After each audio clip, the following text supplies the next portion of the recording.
when we're young, we're good at whatever we're good at, whether it's academics, whether it's sports, whether it's music, and we get told these stories, right? Oh, you're so good. Oh, you're so talented, and those stories are probably really true. At the same time, I think this understanding of alignment, the beginning was this. So you have a story that you know, right? That I'm the great athlete, I'm the great student, and that is part of you, definitely part of you, but that's not all of you. So for me, I think that was the beginning of realizing that there is some sort of misalignment, if you want to say, because it was, I knew that this is part of me, but then also somehow I knew that there are other parts of me, right? Other parts of me that maybe I haven't discovered, or maybe I haven't had the opportunity to showcase, right? Because you're busy, as a Singaporean student, you're busy with studies, and in my case, busy with sport. So that's basically taking up the whole time. So it was really this um, so-called desire to show these other parts of myself that never had the space to. So maybe the beginning of that was in uni, right? Because I was studying overseas in Australia, and when you're now uh, without your parents and having more free time to plan your own schedule, then you go on this exploratory phase, right? And so you go through that, and again, I think the story repeats again, which is now you do new things, and then people start to tell you, oh, you're good at this, or you're bad at that. And so then you start to believe those stories. And then I guess, not to make this story too long, um, for me, what I felt was that in the end, all these stories, whether they be true or not, it's up to you to decide, right? Who you are. And the only way you can know who you are, partly is by the doing, the exploring, but also by the asking. You have to ask yourself these questions like, who am I? Like, really? Like, am I being this person? Am I being nice because I've been conditioned that way? Because I've been brought up in a way that, hey, you gotta be kind to people, you gotta be nice to people, you gotta be polite. There's nothing wrong with all those things. But if you're doing it for some other reason, because you want to get something, you want to be friends with someone, then I wouldn't say that it's bad, but maybe I would say that, at least for in my case, it's hard it's hard to pretend for forever, at least, right? And when you're yourself, what you realize is, yes, you might sort of lose certain friends. You might even have less be less close with certain people, but in the end, the ones that stay, especially the close ones, your family, I mean, they know you for who you are, which is all of those things, right? And it's a constant journey, right? And there's a reason why, at least in my case, my reflection is why certain friends over certain times, um, they get less close. And then maybe at certain other points they get close again. Because the whole idea is that we are not we are not connected just because we were in the same school, just because we like to play the same sport. But we're connected on something deeper. And I'm not gonna tell you what that is because everyone has a different answer. But I feel that this journey itself is such an interesting journey and fun journey for me. So I encourage you guys to explore that as well. But anyways, that's my story. Um, how about you, Bibi? Yeah, so I feel like this topic was like really interesting on alignment because it has to do with my work as well. Right. Because I help people to move from a life of burnout to a life of alignment. And this this theme is something that is very close to my heart because in the past I was also kind of like following the script, right? You go to school, you get good grades, go to a good school, and I never really felt like I was in control of anything. Everything was like dictated by the society in terms of like what I had to do. And I felt like So I just followed the script, and I followed the script really well. Mhm. And I managed to get into uni and then landed a job in science, in a lab doing like blood testing. And I thought that, that was kind of like the way to go. And then, but just within, I think like 2 months, I was like really bored. And I was like, I can't believe I studied 4 years Mm, just to, I feel you. just to come to this job. And I was like, oh wow, is this what all like life is about? It's only 2 months, and then I had like a chat with my boss, and I was like, I don't think you need a university graduate to be doing this. Because it was really easy, it was really repetitive, and we had machines to like double check Yeah. our work to make sure that we don't make mistakes because we were dealing with blood, right? So we Yes, can't yes. really make any mistakes. And so I started to feel like myself like drifting a little bit. And that's when I decided, you know what? I think that life is more than this. And I just decided to quit. And after that, I joined a company, met a couple of friends, and we decided to like do a startup together, which was about in the educational space. And that startup actually did like really well. It was fun. And at that moment in time, I actually shifted over from like doing um, science into doing videos, and then eventually I landed on marketing. So it was quite a journey for me to move through all these different um I guess topics. Yeah, yeah, yeah. Yeah. And then when I was doing the startup, I think I really enjoyed it, but over time, I don't know why, I just felt like a sense of, things just got heavier and heavier. Getting out of bed was like really difficult. I didn't want to get out of bed.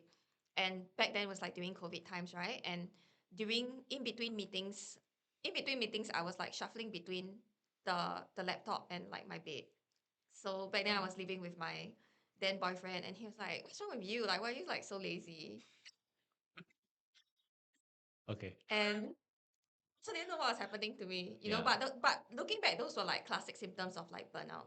But I wasn't realizing, and suddenly I had like anxiety attacks, which was new to me. By the way, I've never experienced anxiety attacks before. Mm. Um, and so it got so bad where I just felt really, really off, couldn't really understand what was happening. And then eventually I was like, okay, I feel like enough is enough. One day I just woke up and I'm like, oh my God, what am I doing with my life? Mm. And so I decided like, okay, I think I need to take a short break. So I started with, taking 1 month of sabbatical. And after that 1 month, I was hoping that I could find the answer in Mm. terms of like, why was I feeling this way? Was I like down? Did I not like my job anymore? Was there something that, wasn't fulfilling? But actually, at the end of 1 month, when that day came, I knew that I was like starting to journal, and I was like, nothing came out of it. Mm. And I was like, oh, did I feel like I just wasted this past like 1 month? And I felt like the only thing that came out of that 1 month was that it was not enough. Mm. I needed to, it felt like I needed to experience this longer. Yeah. So then I made a really hard decision to eventually leave the startup, which was really difficult Mm. because I was there since the beginning, helping to like build the startup together with my friends. Yeah. And then I left on a really crazy um, sabbatical journey for the next like 1.5 years, traveling around the world, trying to find the answers to life, figuring out like, hey, what is the truth? Why am I feeling this way? And after all that, I came to realize that, you know, a lot of times when people are feeling off, or like when they are feeling like really burnt out from work, it's not because that the work is hard, or like the work is boring or dry or repetitive or not stimulating. There is an underlying to it all, which is there is a misalignment between what they are doing and who they are. And that's, I feel like that is kind of like the root cause of everything. And that's when I realized like, oh, because there's so many society ideals that we kind of like chase and like we follow, that like what you say, in essence we forget like who we are Yeah. eventually, going out, exploring, figuring out like, oh, who am I really? And it's been, yeah, a journey since then. And that's also, how we met each other as Yeah, well. yeah, yeah, yeah. Amazing. Wait, when was this exactly again? You said you went on this 1.5 years sabbatical exploration journey. When was that? I think it was maybe around 2 years ago. Oh, okay. Yeah, so not that far away. Far away. Yeah, similar for me. Similar for me. As in, like, I feel, and also not just me. I feel like a lot of people that I've met so far. It seems like 2 years ago something happened. I don't know what, but COVID. yeah, COVID is Yeah. definitely the starting point. Yeah. I I felt like suspect. COVID was it kind of like, I don't know, opened up like a time capsule and like everybody just kind of like fell into Mm, it. But mm, I think that that was a great push for people to like re-examine their lives yeah, yeah, yeah. and see if this is really something, if this is really meant for like what they're meant to be doing. Yeah. Yeah, yeah. I feel that. I feel that. Yeah, I think maybe one topic that's also quite relevant is, and that time, I'm sure many people had either, well, I won't say either. It's more like a lot of people had challenges in their relationships, I suspect. Me, myself, also went through a really tough time. And I guess it's just it just comes to show, like, yes, we might be together with people, but when COVID happened, it almost forced you to be really literally face to face with them, right? Every day. I mean, like, you might stay together with someone, but how many conversations will you have with them? Like, not that many sometimes, right? Because we're busy, we have different schedules and all that type of stuff. But when you're almost forced, right? I mean, not almost, sorry, we were forced to be there. Not necessarily a bad thing. I think it was a good thing in the sense that it shows you, hey, there are certain things that are in the relationship that you want to work on, right? And maybe before it was like, okay, the next time, and now it's right in your face.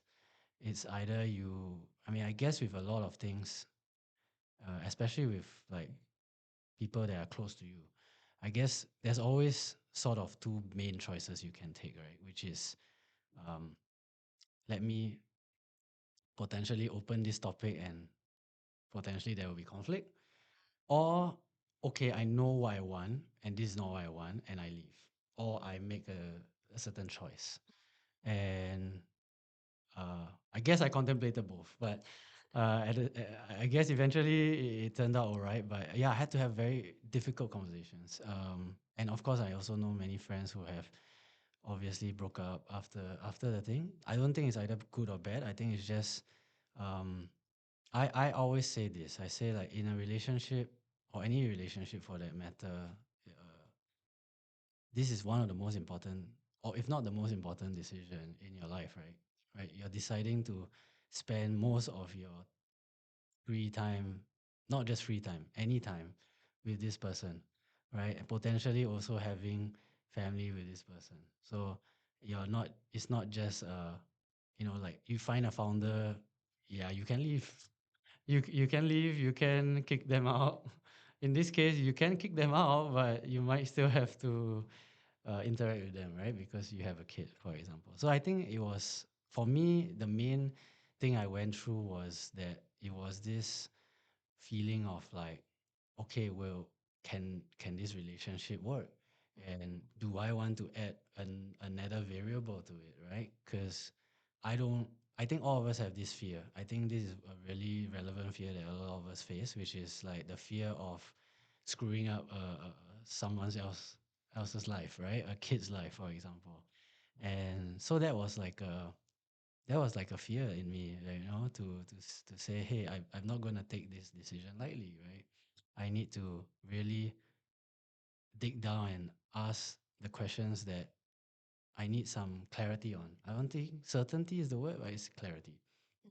So I did ask very, very um, serious questions. I think one of the big questions that I did ask was this, right? Because I'm a person that definitely enjoys to grow, enjoys to learn. And I think in relationships, many people do face this at some degree, which is one person can be moving really fast and relatively the other one is slower.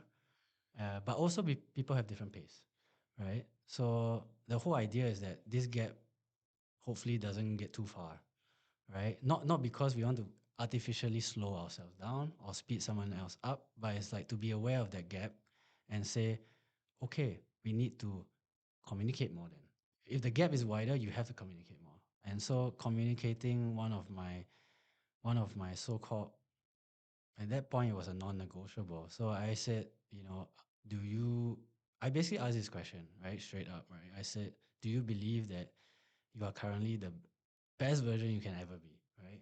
And and in my mind, I was like, if she said yes, I probably would have left, right? I mean, I don't know what would have happened if she said yes, but the whole point is that she didn't. She said no, and I was like, okay, then I told her at that point it was a misunderstanding of why are you being so critical on me, and I was like, I'm not being critical on you. I'm just, in fact, what I was doing was just doing what I did on myself, which to others is can be very critical. So I just told her, I was like, no, I just see the potential that you have, and I just hope that as a partner I can support you to get there lah, right? And then because she said yes, she's not, and now she saw at least my perspective.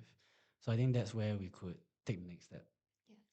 So I think in that sense, what I'm trying to say is that, in any situation where things get hard, right? COVID is a great situation. It also gives you opportunity, right? If you're willing to go through some challenge, some pain, I think there is something on the other side. Yeah. Yeah, I realize that that is the thing with, also finding alignment, right? Like when things get hard, when things get tough, it's so easy for people to just distract themselves, going out with friends, go drinking, and actually even learning, Yeah. you know, Yeah. going for like course after course after You course. are so right Um, on it's that. it's all a form of escapism from doing the hard work, having difficult conversations. And I feel like it is in having difficult conversations, that with yourself and with other people. And this is really the space where you grow into your next level.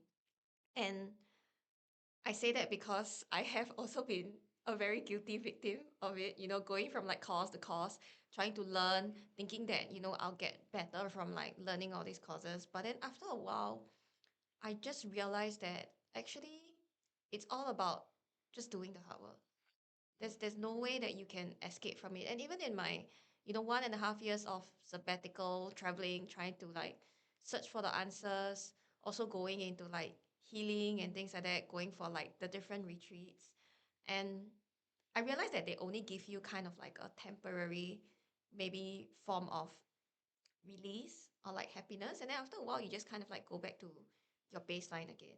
And I was like, okay, I'm doing all these things. It's making me feel good a while. And then after that, I was like, oh, but I'm kind of like, my life still kind of like looks the same, you know? Mm. That's when I realized, like, oh, you know what? I realized that I also have to have very hard conversations with myself. Like all these Yeah. things are good, but it's not really helping me to move my life in terms of like where I want to be going.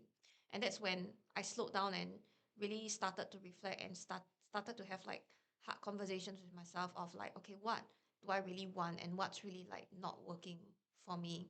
And where are the areas that I'm falling short of? And that really moved the needle Mm. for me. And it's not so much about, all the other things out there that, kind of like promises you that, oh, you will feel good and like you will feel relief. I don't know what your experience is, but yeah, Yeah, yeah. that's No, that's very, very similar, very similar. I mean, I think I also went through this sort of cycle of like, yeah, I need to learn more. I need to go to another course and all that. And I felt that for sure. So, especially this year at the beginning, what I sensed was that I've been through a lot, right? I've been through a lot of courses. They did give me a lot of, let me see a lot of interesting things, gave me very useful tools that I can apply in my life.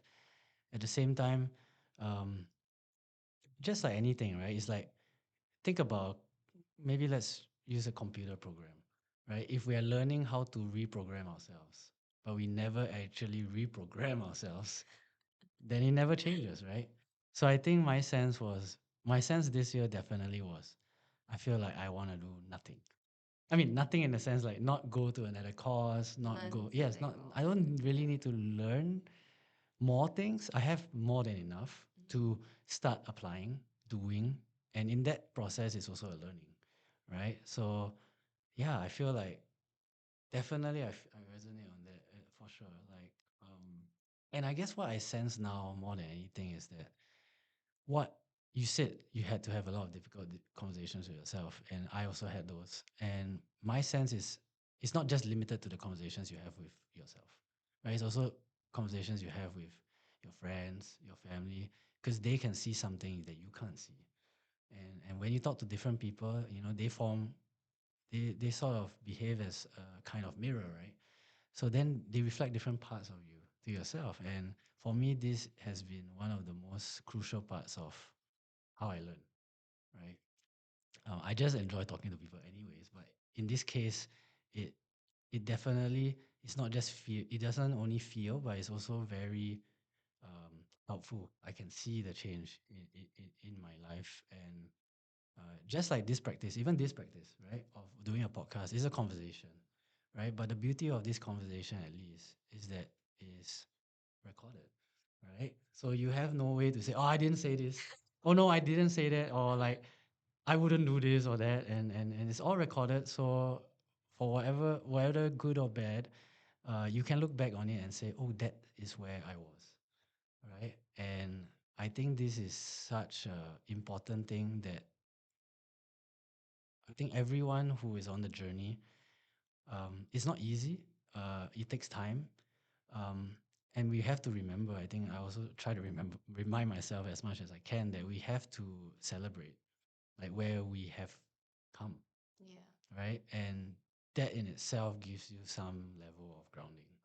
I think this is one of the difficult things, especially when you're moving at a really fast pace. Yeah. Oh my goodness. Yes, I completely agree on that because I feel like with the state of the world, everything that's happening right now, things are so messy that it's so easy to get in your head, feel lots of like fear and like anxiety. And it's so easy to get carried away by, the waves of like whatever that it's happening around the world. And I feel like even in myself, when I'm running my own business as well, I get so caught up in these things, and I even forgot like what I did in the past. Like I ran this startup, this was what I did. I forgot. It's almost like my credentials just completely like went out of the Right. window. Yeah. And I had friends come up to me like this week. It just happened. A few of them, and they were like, "Hey, did you forget that like you did this? You did this, it's like Yeah. you're a very capable person, and like I know that you can do this." And I was just like sitting there and like listening to them mentioning about like what I did in the past, and I was like, oh, how did I forget that I was that person? It was almost like I was completely like disconnected, and I didn't know why. I think it was, mostly because of getting a bit um too caught up in the news, or like feeling the emotions of like people around me, because I think there's also um a lot of retrenchments that is kind of like going on, and a lot of people are worried the rising cost of living. Yeah. And yeah, I think it's important for everyone to. Oh, okay. That was good. Okay, yeah. Yeah, keep going. So I think it's important for everyone to remember, all the difficult trials that they've been through in their lives. And I'm also in the process of writing everything down so I don't forget. So it's always like a reference, Yeah, whenever nice. I'm down or whenever I feel like, there's difficulty, there's challenges, I can always like look back at these moments and be like, oh, actually I did all these things, and it gives me a lot of strength and courage to know that, yeah, I can tide through all these difficult times. Yeah, yeah, yeah. Yeah, that's so important, right? So especially when I think to ourselves is always harder, right?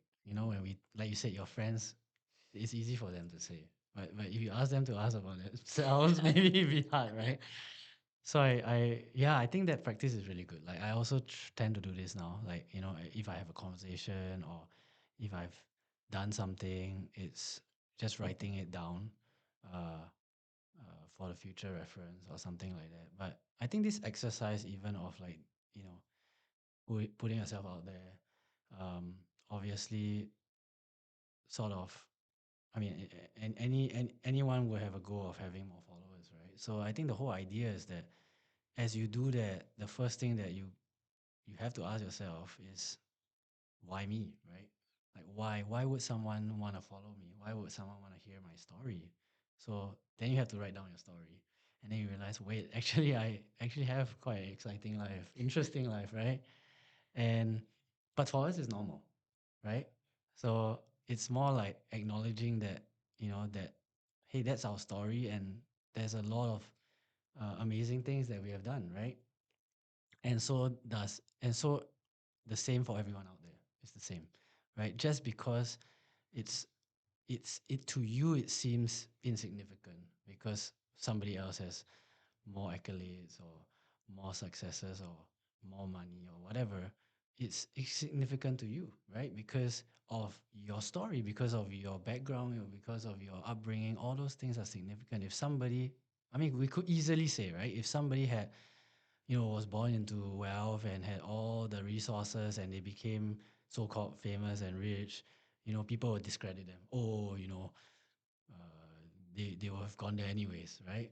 No, it's still really hard, right? In this world, it's not any easier. Just because you're rich and wealthy doesn't mean that you will be successful, right? And the same the other way around, right? So I feel like it's like let's not compare ourselves so much. Yeah. In fact, the best comparison I feel, even at the highest level, this is true. So if the highest level is true, then the beginning should be true as well. Which is if you're someone at the top of your game in any field, whether it be sport or business, when you've beaten all of your compatriots, what's left? You have to be yourself. Yes. Yes. And so if we are always using ourselves as a reference, then of course not to be too harsh on ourselves, but as a reference, what we are saying is that we've already come so far. We've already done all these things, but yet we're still not at our limit, right? And in that case, you really can't be. It can't be a bad outcome. I feel because it's like you're saying I have more potential. How's that bad, right? So I feel like if we shift the frame, it really works. It really helps at least. Yeah, yeah. I think that for me, at the peak of my career as well, we built a great business. I was given one of the a prestigious award where a lot of people were kind of like um, aiming for. And after that, when I left the startup, I was like, oh, you know, I realized that I didn't know who I was, and all my friends, all the people that were surrounded me only liked me because I was that achiever. Mm. But when suddenly I was stripped away from all these titles, accomplishments, I suddenly became a nobody. And it was in that state of nobody that was so difficult for me. And I lost like 90% of my friends' circle. And it made me realize a very harsh truth as well, that not everyone around you may be there for you. Not all of them will be real. Some of them might just want something out from you, because you have maybe contacts or like networks or deals that you could pass off to them. And in the process, be like really friendly to you. But it was that process where losing so many of my so called friends, a very painful process, that made me realize that who the true friends are. And in that process of discovery as well, it's not just about my friends, but also about who I was, even without all these fancy titles and names and accomplishments. And I feel like it has given me a completely different perspective of life. So recently, last year, I actually launched a book about my sabbatical. And in the past, I feel like the past version of myself would have been like, oh yes, I climbed to the top of the mountain, Mm. and um and this is it. Right. This is it. Yeah. And then kind of like go back down again. But I came to realize that after I published that book, I knew that it was a mission and journey to keep going. Yeah. I hit the high, but I know that okay, there is something that is even like higher. It's Yeah. not like going back down Yeah. anymore. And I came to realize that, it's kind of like I'm not doing this because I want to be respected and, feed my sense of ego that like, oh, I am this like so and so person, like everybody should respect me. But Yeah. I'm doing this because I know that this is what I'm meant to be doing. And everything else externally, it just comes as a bonus. Yeah. Yeah, yeah, yeah. I really feel that, and yeah, that's a very powerful story. Also, I feel like, there's another wisdom, right, of what you said just now, right? Which is when you know who you are, there is no way you will stop. Yeah. You keep going. Yeah. You're unshakable. Yeah, and the real wisdom to that is that all the people that have succeeded in this world, at least the stories that we know, tend to be the case that a lot of their stories include a point where nobody believed in them. So why did they continue? Because they knew something, right? And so, in essence, that is one of the most important ingredients for success, if you want to say, right? Because if you don't believe in what you do, then clearly you'll be convinced to do otherwise, sooner or later. Yeah. I like to add to that. It's Yeah. like if you don't believe in who you are, other people will tell you who you need to be. Yeah, yeah, yeah. Very clear in your story for sure. So yeah, so we come back full circle, right? It's like why is it important to know who you are? Right? Seems pretty important, I guess. It is. I feel like it's like the foundation to everything, like your Yeah, whole life and understanding why are you even like living this life yeah, today, you totally, know? totally. Yeah, and I definitely personally have seen that value of knowing that, and I hope that others would be enticed to explore that, right? Because I think it's just so much more fun when you have an interaction with somebody that knows who they are, right? Yeah. Because what I like to do is challenge those notions of what they believe. Yeah. But if you know who you are, then I won't be able to go through those barriers. And also, in fact, something new might come up, right?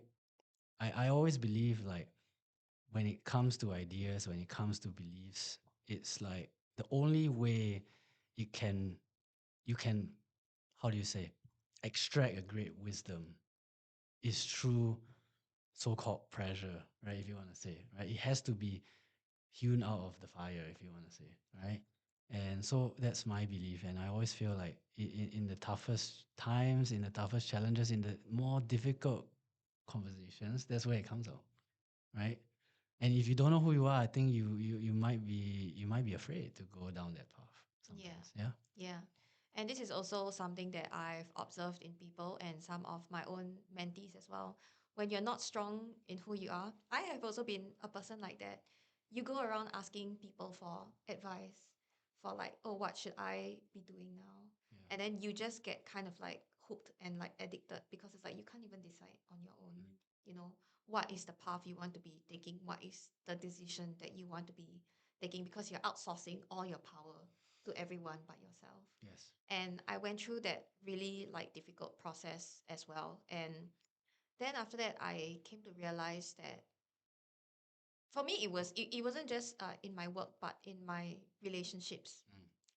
my close relationships. I would always be asking like my partners, like, oh, everything was about like my partner. It wasn't so much of like what I wanted to do and what I wanted for the relationship. And then I always felt like relationship was such a huge struggle for me because I didn't know who I was. It was always about the other person. For me, I thought that, oh, I'm just like easygoing. I just like whatever. I'll just like, follow whatever my partner wants to do. But I feel like I was really doing myself like a disservice because the more I gave away, the more I lost identity in myself. I didn't know like who I was anymore. And that's when, my whole relationship started to like turn around as well. And realizing that, oh, actually, I have the power to say like I want certain things in the relationship. And I think like things just kind of like improved from there onwards. And so I realized like it's actually important to also take note that like, hey, are you giving your power away like unconsciously, or Mm. are you like consciously, knowing that you have the power within you to, you know, either make a difficult decision or like go through all these like tough conversations? Mm. Mm. Yeah, I see that for sure. And I think maybe going back to the courses thing, it's like, yeah, every time you go to a course, you learn from a teacher. Effectively, sometimes you give away some of that power, right? Your own power, your personal power, because you're like, oh, this person's gonna tell me. Yeah. Or like this tool is the right Yeah, way, yeah. this is the answer to everything. Correct, correct, Yeah. correct. So I think it's like it's a fine line, definitely. Like it's not about saying nobody knows anything, but it's about knowing like at the end of the day, like the buck stops with you, right? Like you are the one that makes the final choice, Yeah. so to speak. And yeah, I think that's an important conversation to be aware of and to ask. Mm. Yeah. I also have friends who would be like, whether they are consulting, um, like they go to like those spiritual masters and they were always consulting them for like answers, or maybe even people have like gurus that like they look up to, Yeah, and they just want to ask like everything, even though like yes, I know that sometimes it's good to like get advice, yeah, but I think it's important to also be able to discern what is something that you have to make on your own and not like overly rely on someone else to be giving you the answers like all the time. yeah, yeah. I agree with that. I agree with that. I mean, I think for me, like I've gone through a couple of readings or whatever you want to call them. And I think what I sense now as I've been through a few of them is that like all these readings, obviously part of the point is to make you feel good, right? Why? Because they say the potentials of what you can be, right? Whether those things are true or not, that's besides the point. The point is that they are potentials, right? So again, all those potentials are only potentials until you decide to act upon those things, right? So again, it's your choice, right? They might say 10 things that you could be. They're not saying you could be all of those 10 things. Maybe you could, but the whole point is that um, most likely you would have to figure one or two of them out first, right? And then realize whether those other ones are also for you. I think this is the real point. And I guess also, I guess if we are talking about also current situation, I think one of the things that I have contemplated quite a bit is that I would say in general in the past, what would be said is that focus on one thing. I think there is a wisdom to that statement. At the same time, I also realize that we are living in a world where it's not just about AI, but it's the idea that things move fast. The idea that imagination and reality is merging. And so, if that is true, then in fact, instead of saying we should only do one thing and we should focus on the now and we should focus on action, I'm not saying not do those things, but I'm saying we should also focus on imagination. We should also focus on creativity because that is part of our genius. This is part of all of our genius, right? So for me, it's really like I won't say confronting the two polarities, but I would say it's almost like that this line is being blurred. It's getting thinner. And so it's also to be brave and courageous and say like, okay, there is another way that is coming. And um in essence, every so every so many generations we are confronted with this question, right? Is the way of all applicable now? Or in what is applicable and what is not? I think the truth is it's not really what, but it's evolving into another form, right? And it's not like things are not relevant anymore. It's just a form, right? And in essence, a lot of the things that we used to do, or at least the few things that we used to do, those things form in some sense the identity, right? Your meaning, if you Yeah. want to say, right? Somebody's like, I am a hardworking person, for example, or I contribute to my family. Those roles, those jobs give you meaning. Uh, what if one day there is no more jobs? Does it mean you have no meaning? Clearly not. I think we all know that. So then, just like anything, in this world, if we are looking at adapting, changing, what do we have to do? The first step is to first open your mind, accept that those possibilities could be true. And then the next most important step, I feel, is preparation. Right. So I feel like in today's world, what we are called to face is to prepare yourself, like, and to ask yourself these questions. Exactly those questions that we have asked. Who are you? What is your meaning? What is your purpose? Because in a world devoid of all the external validation of who you are, there's only one voice left. Yes. Yeah. Right? Yeah. It really reminds me of when I was in my sabbatical and I went to New Zealand. So New Zealand is like, in the middle of nowhere, and it's just you and nature, and there is like no external voice telling you who you are, what you should be doing. And listening to that inner voice was so confronting because it's just that you and that voice left. There's no more external voices left. And I really like what you said about, what if there's no more jobs and all that, what happens to like meaning? And I can also think about this from an identity perspective, right? Like, if let's say I quit my job in the past, I used to be a scientist, and then I became a videographer, and then I became a marketer.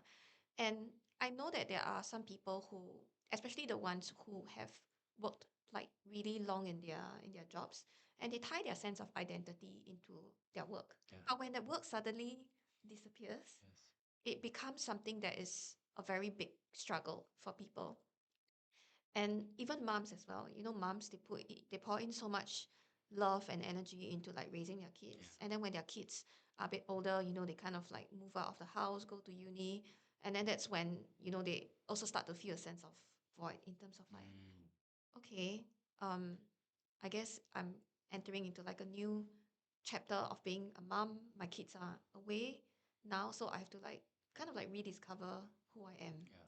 again, like who they were before they had kids. They also have their own like dreams, their own like ideas.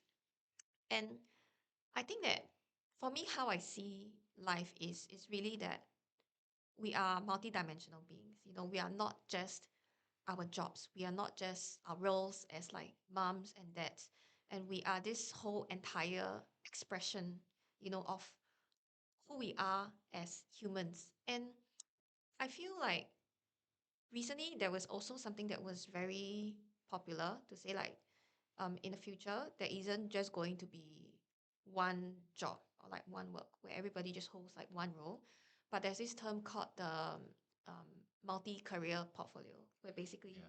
I hope I got the term right, I can't remember the It's exact okay. name, Yeah. but where like, you can be an engineer, you can be an artist, you could be like a singer, like all at once, everything at once.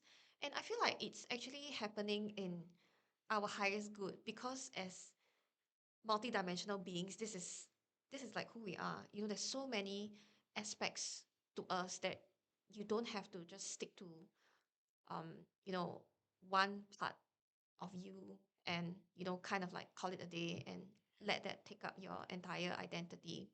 And also, like, I am an energy reader, and I can sense what is up and coming in the near future. How we live, how we work, how we do everything in our lives is just going to look very drastically different than what we have been through the past 40, 50 years of our lives. And I think people need to also be more prepared, like you said, um, being more adaptable into like how things are going to be changing. Because honestly, I feel like resistance is gonna be very, very difficult, very challenging Yeah. for a lot of people. And Agree. I really feel like, you know, being open, being adaptable is the only way out to thrive in the next decades to come. Mm. Yeah. So when you said that multi-career thing, it's not a new thing, actually. Yeah, it's not new. Right? We have this term, we call it Renaissance man. Oh yeah. So Yeah. if we look at that example, then it will be pretty clear. Yeah, maybe you will still be doing one main thing or two main things, but the whole idea is that all these other facets of yourself, they don't detract from the main work that you're doing.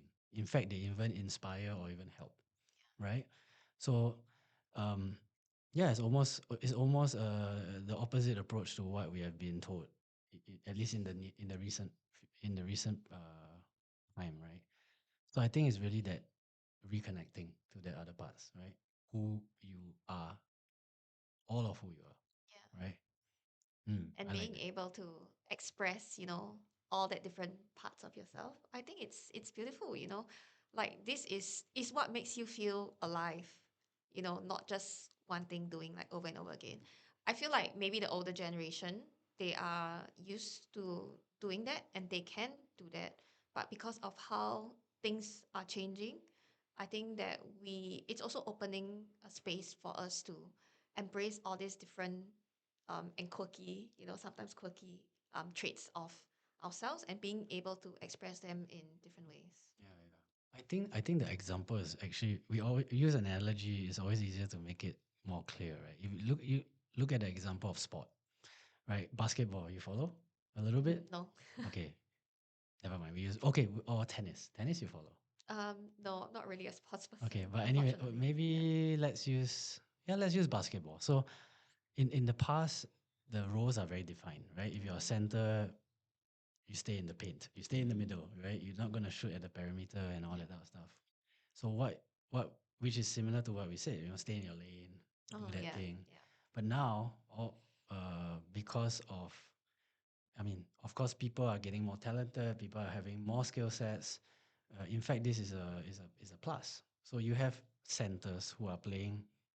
Technically, there are no more roles anymore. He Oh, might be a center, but he may be playing all positions oh in the wow. game. Yeah. Okay. In fact, one of the guys now, uh, this really tall guy, they call him the alien because he's super tall. It's like, I don't know, 2.1 meters or 2.2 Oh, wow. meters. Yeah. I actually saw him in real life. It's quite crazy. So the first time I saw him, it was in Lyon, France. And I went to this cryotherapy place. And then the guy was like, "Oh, yeah, yeah." I saw this really thin and tall guy. Like, you can imagine at 17, he was really looking like an alien because his legs were thin thick. I mean, really, really thin. And I was like, and the guy was telling me, "Hey, this guy's going to the NBA. Like, first pick." I was like, wait. What NBA? Is French NBA? Is there a French NBA? He's like, no, American NBA. I was like, really? And yeah, so he was the first pick. And now he's obviously touted to be the next big thing. And he's already proven himself to a degree. But yeah, it would be unheard of, just 20 years ago for somebody that tall to even consider hitting a 3-point shot. And this guy hits like, I don't know, 6 or 7 in a game, right? So the whole idea, at least in sport, because it's a obviously more simplified version of a game, right? Than the game of life, at least, Yeah. right? And in this game of life, I think it's calling us to obviously hone the other skill sets that we have, to hone the other skills and sides of ourselves. Yeah. Yeah. So I think. I do have a personal story to share Okay, as go. well. I'm not really like a sports like person, but I do go to the gym. I used to be a really hardcore gym rat, and that's the only thing that I will do. And I think it was also because, the society pressures of like, oh, you have to like work out to like keep yourself healthy. And so honestly, like deep down, I really hated it. I was forcing myself. Yeah. I was forcing myself to go to the gym like all the time. And I did that for like years. I put myself into like a discipline and go like every single like 2 to 3 times a week and have a coach for that. But then over time, I also had this hard conversation with myself. Am I really enjoying this? And after I realized that it was no, like every time I went to the gym, it just felt like torture to me. And so after that, I just decided to like let myself go. And now I found like a routine. I still like gym, but I no longer push myself like really, really hard. Like I don't carry like all the super heavy weights. I don't have to be like, oh, what's like what my 1 rep max, Yeah. I want to lift like really heavy, Yeah. break the records. I just go there to like feel good, work on whatever muscles I want to be working on. And I've also expanded outside the gym. Like I do Tai Chi as Nice. well, which never in my life would I ever have imagined myself doing Tai Chi at the age of like 33. Yeah, And I go for like Pilates as well. So it's like I still do these three things, but I kind of like rotate them yeah, yeah. I around, and see I that. realize that okay, I'm not just limiting myself to like one thing, but it also ties into like my body is just beyond my muscles. It's also energy and like fascia, and there's like so many things to be Yes. working on. And yeah, and even recently the Olympian, the skater Alisa, Ah, yeah. yeah, she was also kind of forced to like go into skating since like she was a child, and eventually the pressures was just like way too much for her. Hmm. But then she eventually quit, and she said that like she also took a sabbatical, and she came back eventually, but it was on her own terms, like her knowing like when she's gonna like dedicate herself to this and when to pull back. Because I think like recently there was another competition that she decided like not to go like for it. So I feel like, you know, being in like knowing yourself, knowing that you are made up of all these different things, it helps you to, see life in a really different perspective, and it helps you to show up better. Yeah, yeah. Yeah. Definitely, definitely.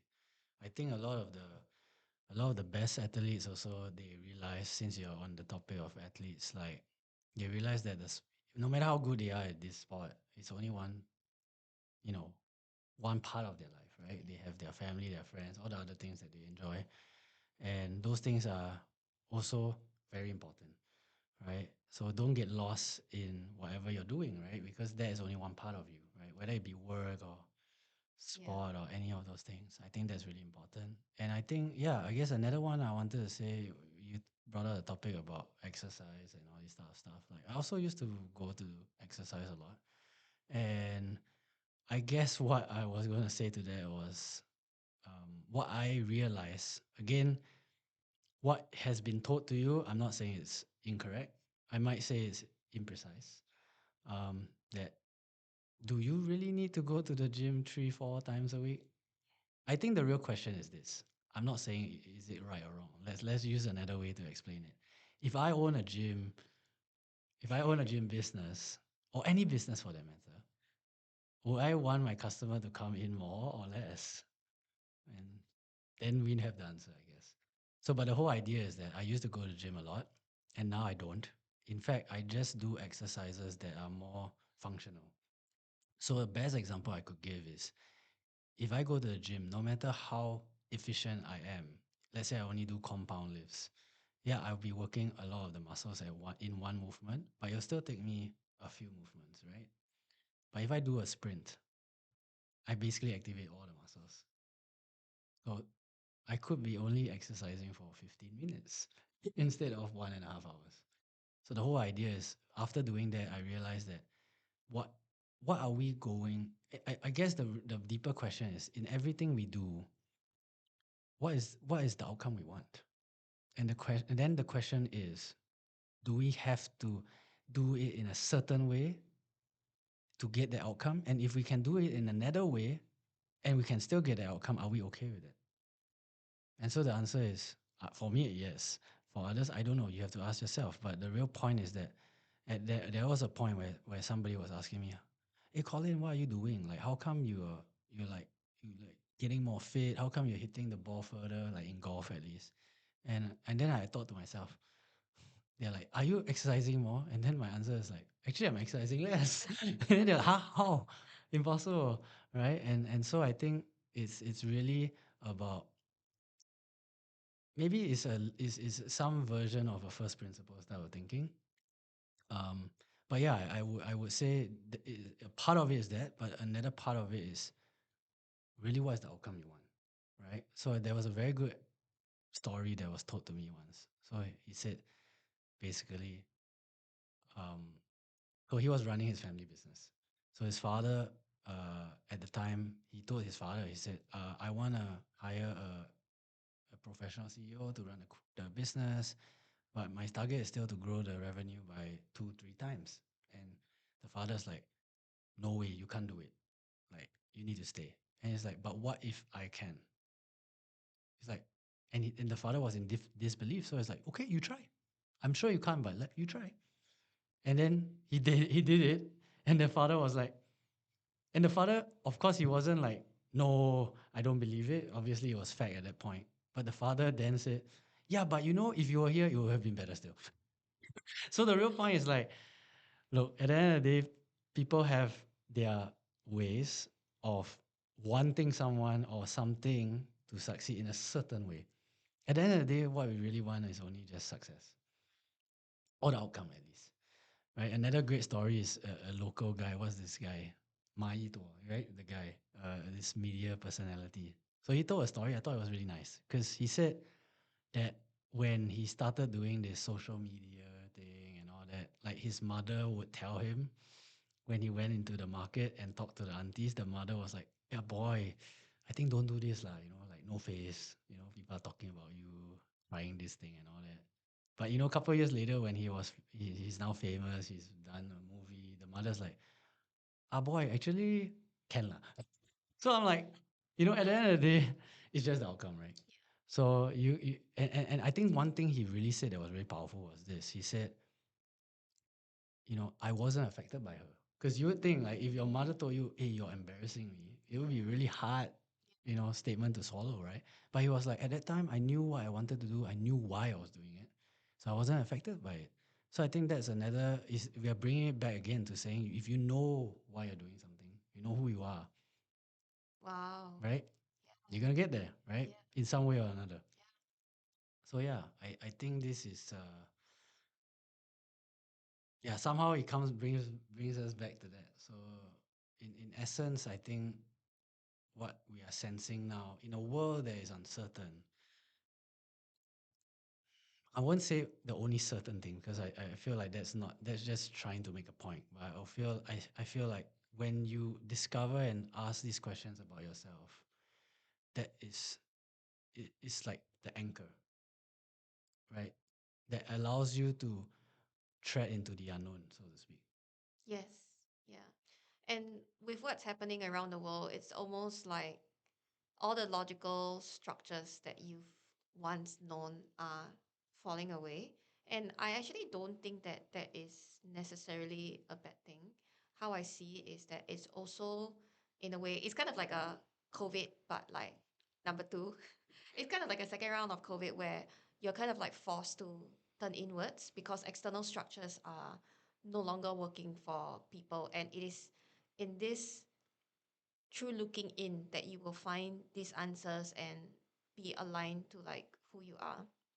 And I really like the story about, the media personality, right? It reminded me of the a Netflix show that I watched on Jesus. So okay, I'm not a religious person, but I love like Netflix shows and documentaries. Yeah. And when I was watching that show, it portrayed Jesus as someone who had a lot of doubt as well. He didn't know like what he was doing, but he and a lot of people also discouraged him like, hey, you don't really have any plans, um and like why are you like doing this? But even though he doubted himself mentally, but also like deep down within him, he knew that he had to walk this path. So it kind of also made me realize that, hey, I think that, once you find out like who you are, it doesn't necessarily make life easier or simpler. And in fact, I think it's going to be harder because everyone around you is just going to tell you that it's not going to work. Like even for me, leaving science to go into like operations and videography and marketing was like my parents were like, "Are you sure? Are you sure? Like really, you want to do that?" And it just feels right. And I know that for a fact that at that point of time, maybe it may not seem like a very like logical Mm. decision, but I know that when I look back, it's like there's nothing that I regret about it. Yeah. And now being a creator myself is like, oh, actually all that skills is needed. Like I need to know how to do videos, how to film, how to edit, and how to put my content out there. So it's really, once you look back and you connect all the dots and you're like, oh, actually everything was like happening in my highest good and nothing was like wasted yeah, I think a lot of people are very worried about like them wasting their time. But Yeah. actually looking back, actually nothing is ever wasted. Eh. Yeah, You yeah, can yeah. only see the big picture when you are kind of like looking backwards. Yes, yes, yes. Yeah. Yeah, yeah, yeah. I feel that as well. So I think a good example of how I apply it is this, right? So people might ask me like, what are you doing? Where are you going? Like, what's your goal? What's your plan? And my answer to that is, like you say, if you really know, have a sense of who you are and what you want, in essence, you don't need to know where you're going, Mm. right? Yeah. And you would never know anyways. That's the whole point. So the whole point is like I might know a general direction of where I'm going. At the same time, it's like trusting that process. Like you said, if everything happens, once it, let's not use the term everything happens for a reason. I think that's used too much. But if everything happens and there are wisdoms in those things, if we are only if we only bother to look, it will be meant for us, right? Maybe that is how I would like to look at it. So every decision, every choice I make, instead of asking myself, maybe before I would, is it right? What if? All these things. It's more like I'm just going to make a decision, whatever feels right now, and as that unfolds, I will know what is the next step, Yeah. right? So in that case, and again, to be very honest with yourself and say that a lot of decisions that you make, they can be reversed and you can change that decision, right? So what's the big deal? Just make the decision now and then you change and then you Yeah. adapt. And in any case, every decision will teach you something, Yeah. right? So if that is true, then you know you can't make a wrong decision already, just based on that. So I feel like that sort of makes it easier if you wanna say how do you try to apply it at least. That helps me a lot. Yeah. Yeah. I would also like to think of it as like there are no bad or there are no wrong decisions. There are only right decisions because there is something, like you said, there is something that you get out from it. There is always wisdom to help you, to guide you in the right path. And very interestingly, in my travels, when I traveled to Peru to live in the Sacred Valley, and I understood a little bit more about their indigenous culture as well. So in the language that they speak called Quechua, they actually do not have a word for good or bad. There is only what it is. Yeah. And I love that so much because even within the people that I see that I mentor, they're always worried about making the wrong decisions or what if this like screws up with my life. And yeah, I think that there are certain big decisions which could be scary. For example, like moving countries, because you have to like uproot your whole family and like move everybody. There are very big decisions. But if you kind of like learn to see it as something to like learn rather than to let fear kind of like hold you back, then I think that, at least you got to experience life in a different country and that something good still kind of came out of it rather than to be rooted in the fears like should I do it, should I not do it. And I know people who are like sitting on this decision for like years Yeah. and not like doing anything and just letting that fear like take over them where like in their heart they already know that what they want. Yeah. But because of a maybe like it could also be a bad experience like from the past, that really keeps them, stuck in like where they currently are at. Yeah, yeah. I think this is definitely like a call to action type of statement, right? And I feel that a lot. And I think, yeah, what you said just now about language is really important, right? So the whole idea is that the language we use shapes us in some ways, in many ways actually. And the fact that their language had no concept of good or bad means they probably don't really have a concept of good or bad anyways, Yeah. right? If you can't Yeah. name it, like they say, if you can't name it, there's no power, right? Yeah. Yeah. So in essence, the language we choose to use, in our case, we have good and bad, but if we don't label it and we don't use those words, then technically we won't get affected by the label we put on it, right? Yeah. So it's like I observe myself as well. Like when I'm speaking in and when I'm aligned, we talk about alignment. When I'm speaking in alignment, then it just flows, right? somehow you just know what's coming, right? But when you are trying to push a point, trying to make something happen, then the language changes. The words change actually.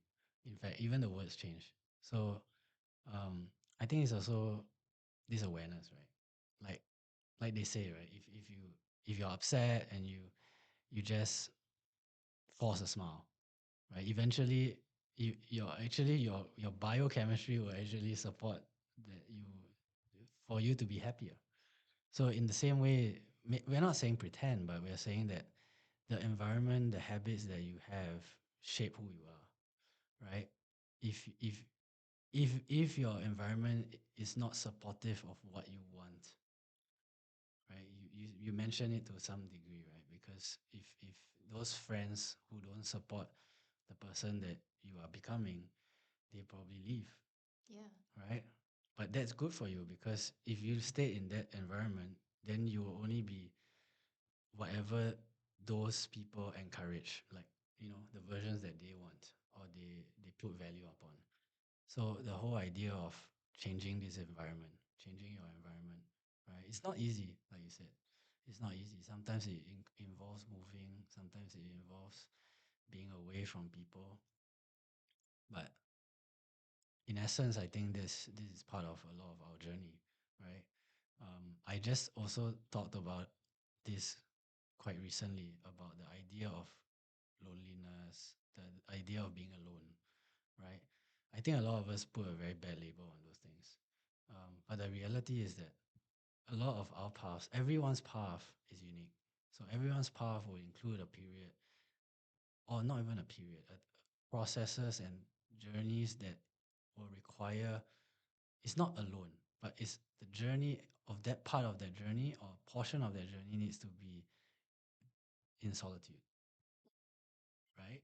So that you can reflect, so that you can sit on it, so that you can feel who who you are and not be encumbered or distracted by the surrounding opinions or culture, right? I think this is the part that we maybe can try to embrace a little bit. Yeah. And in regards to being in solitude, this was also my own reflection, right? Like earlier on, we talked about, people who avoid doing the hard work, so they distract themselves by going out with friends, going out to like have drinks or like learn and learn for like new causes.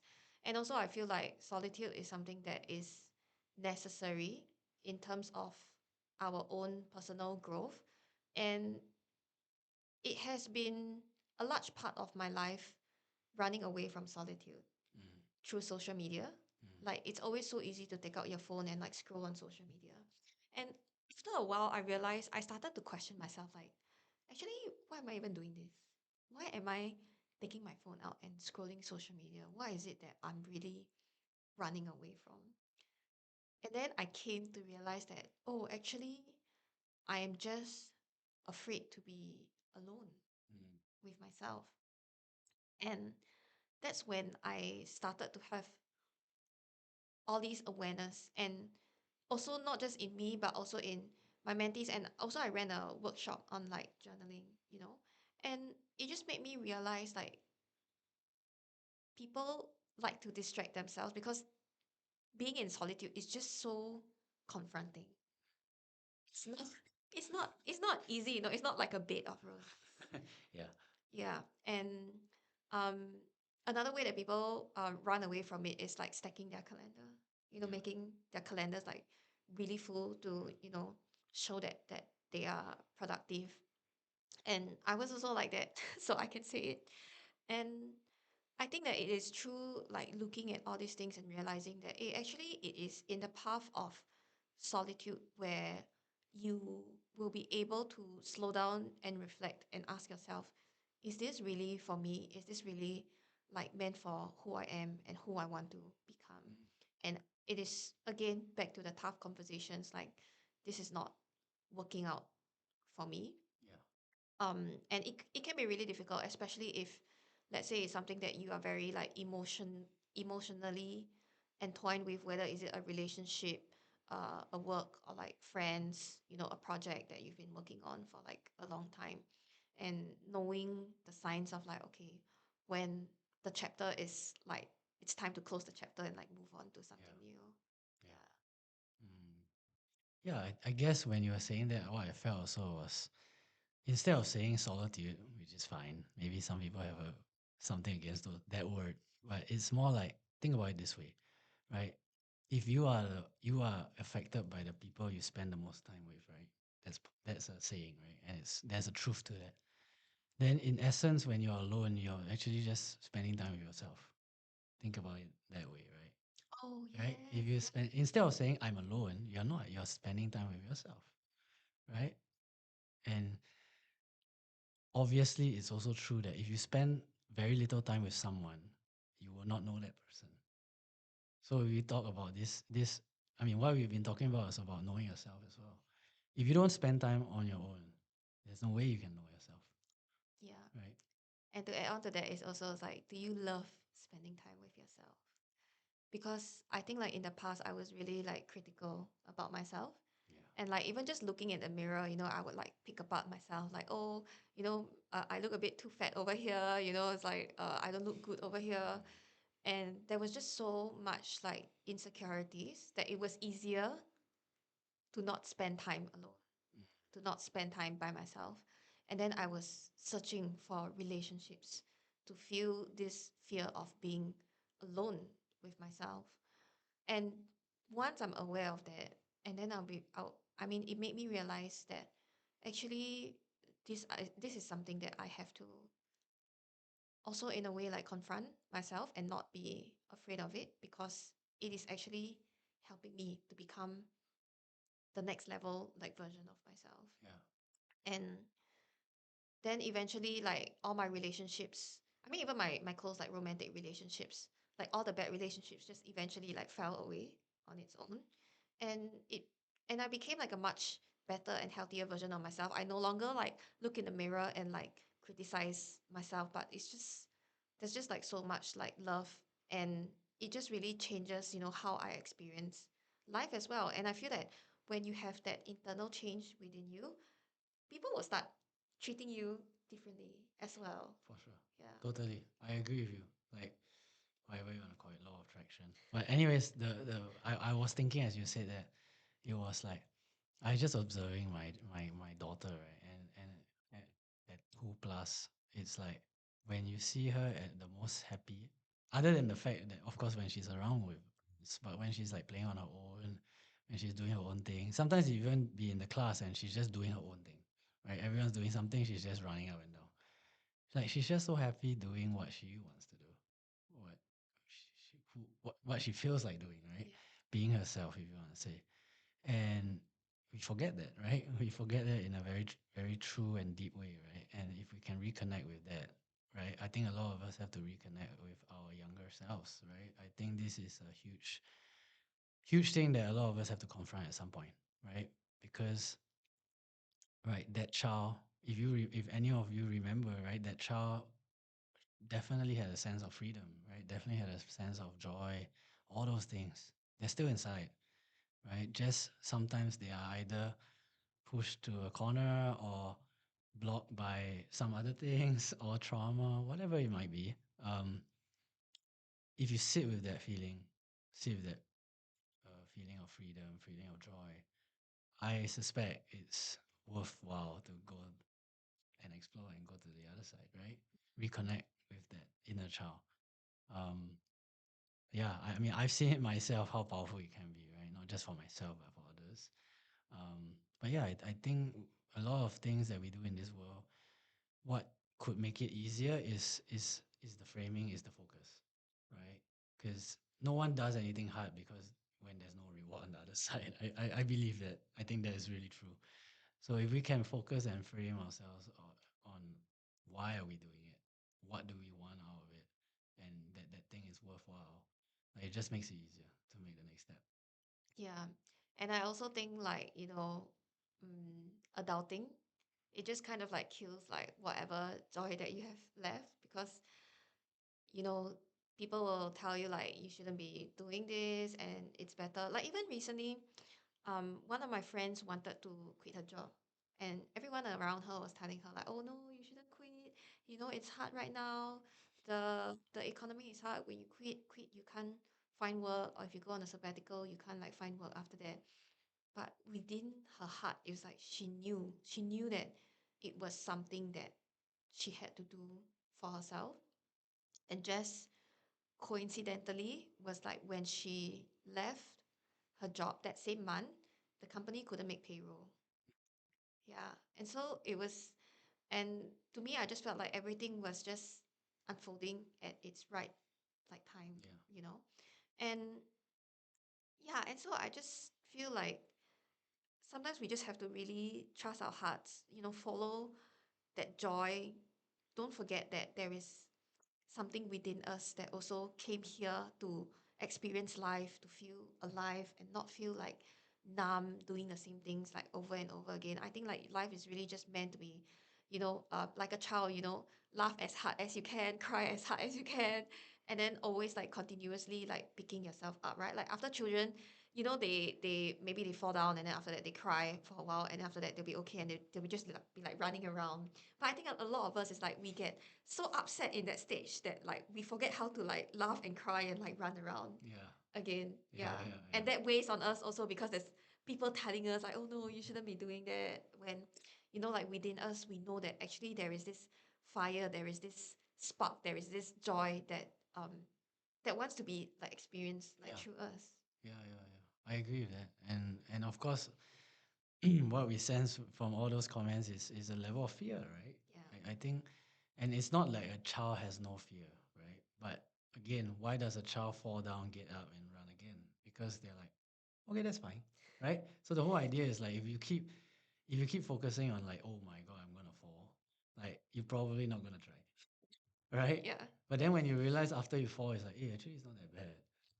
Then you're like, okay, that's how you go, right? To Yeah. the next, to get yourself up again. Yeah. So I think it's really, again, we are going back to like, hey, it's really just a call to action, right? It's like, just take the next step. Like, don't think 5 steps ahead. Just take the next step, right? And that in itself would inform you, right, where you want to go. Okay, I think we had a really nice conversation. Yeah, let's wrap it up. How do you want to wrap it up? Maybe just a big, maybe one takeaway or something like that. Yeah. Shall we do that? Yeah. Yeah. Let's do that. You want Okay, to go first? I can go first. What's my takeaway? Wow. I guess my takeaway is that again is about trust, right? You know, today we started with a topic.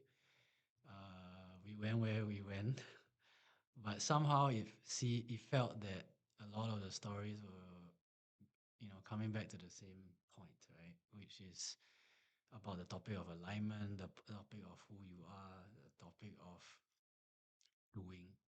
I think these three things seem to keep coming up, not a coincidence, and it's just a reminder, right, to me, about the journey that I'm on, the journey that many of us are on, right? It's not easy, but at the same time, it's like I wouldn't have it any other way, right? Because would you rather a life of all the things you dreamed of and you feel lost, or a life that could and involve a lot of challenges, but you know who you are and you're getting to where you want to be?